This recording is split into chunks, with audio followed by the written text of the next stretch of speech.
बिस्मिल्लाहिर्रहमानिर्रहीम। अस्सलामु अलैकुम दोस्तों, आप देख रहे हैं आपका अपना यूट्यूब चैनल आसान उर्दू SBL। और दोस्तों मैं हूं आपका दोस्त कारी फ़हीम अहमद कासमी। दोस्तों कुरान करीम में अल्लाह ताला ने इरशाद फरमाया, इन्ना नहनु नज़्ज़लना ज़िक्रा व इन्ना लहू लहाफ़िज़ून, कि हमने कुरान करीम को नाजिल किया और हम ही इसकी हिफाजत करने वाले हैं। और किसी शायर ने क्या खूब कहा है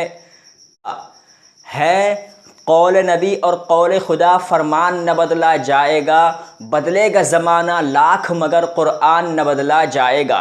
तो मोहतरम नाज़रीन, जैसा कि आपको मालूम है, अभी कुछ हफ्ते पहले एक मलऊन ने, एक लाइन ने सुप्रीम कोर्ट के अंदर एक अर्ज़ी दाखिल की थी, जिसमें उस लाइन ने 26 आयतों को कुरान से रिमूव करने का, यानी कुरान से हटाने का मुतालबा किया था।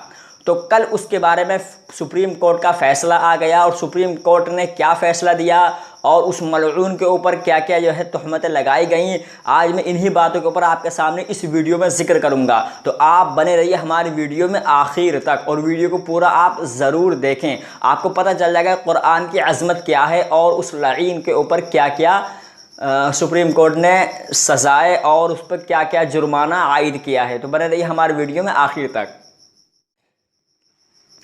तो मोहतरम नाज़रीन, अभी कुछ हफ्तों पहले एक लाइन ने, एक मलऊन ने सुप्रीम कोर्ट के अंदर एक अर्ज़ी दाखिल की थी, जिसकी वजह से पूरी कौम में, पूरी उम्मत मुस्लिमा में एक गम और गुस्से की लहर दौड़ गई थी। और उसने कुरान करीम की 26 आयतों को कुरान से हटाने का मुतालबा किया था। और ये मुतालबा किया था कि कुरान करीम की ये 26 आयतें हैं वो कहीं ना कहीं टेररिज़म यानी आतंकवाद को बढ़ावा देती हैं। और ये कुरान करीम में नाजिल की ही नहीं गई हैं, बल्कि ये हज़रत अबू बकर सिद्दीक़ रज़ियल्लाहु अन्हु और हज़रत उमर फ़ारूक रज़ियल्लाहु अन्हु और हज़रत उस्मान रज़ियल्लाहु अन्हु, इन तीनों खलीफाओं ने ये अपनी तरफ से गढ़ ली गई हैं, नऊज़ु बिल्लाह।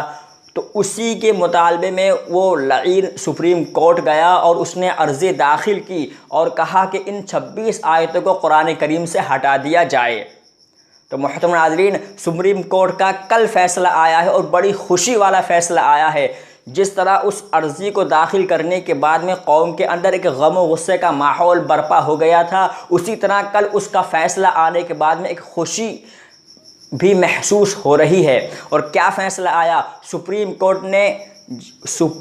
कोर्ट के 3 जजों की एक बेंच ने ये पिटीशन बिल्कुल ही खारिज कर दी और उस लाइन पर 50,000 रुपये का जुर्माना भी लगाया है।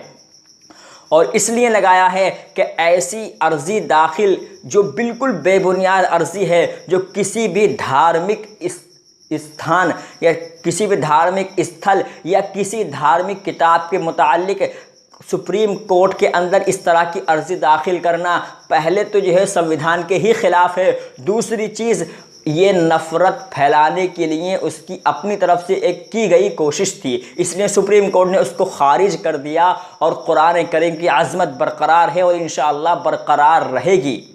तो मोहतरम नाज़रीन, कहने का यहाँ मकसद ये है कि उस लाइन यानी वसीम रिज़वी के ऊपर सुप्रीम कोर्ट ने 50,000 रुपये का जुर्माना लगाया है। और ऐसे अनासिर को ये सबक मिल गया कि जो आइंदा कुरान करीम के ख़िलाफ़ ऐसे खड़े होते हैं, ये कुरान करीम के ख़िलाफ़ जो जहर उगलते हैं, अल्लाह ताला ने उनके चेहरों पर अपनी कुदरत का जो तमाचा मारा है वो भी उसको महसूस हो गया है। क्योंकि कुरान करीम ने खुले हुए अल्फाज में आज से 1400 साल पहले ही ऐलान कर दिया था, इन्ना नहनु नज़्ज़लना ज़िक्रा व इन्ना लहू लहाफ़िज़ून, कि कुरान करीम को हमने ही नाजिल किया है और हम ही इसकी हिफाजत करने वाले हैं। तो बेशक मोहतरम नाज़रीन, ये हमारा ईमान है, यह हमारा यकीन है कि अल्लाह ताला ही ने कुरान करीम को नाजिल फरमाया है और अल्लाह ताला ही कुरान करीम की हिफाजत करने वाले हैं। इसके अलावा कोई कुरान करीम में एक रद्दोबदल, एक ज़ेर ज़बर, एक लफ्ज़ की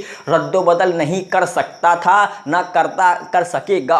और कुरान करीम क़यामत तक इंशाअल्लाह एक हिदायत वाली किताब बरकरार बने रहेगी और हिदायत वाली किताब की शक्ल में बरकरार रहेगी इंशाअल्लाह। कुरान करीम की हिफाजत का ज़िम्मा अल्लाह ताला ने लिया है।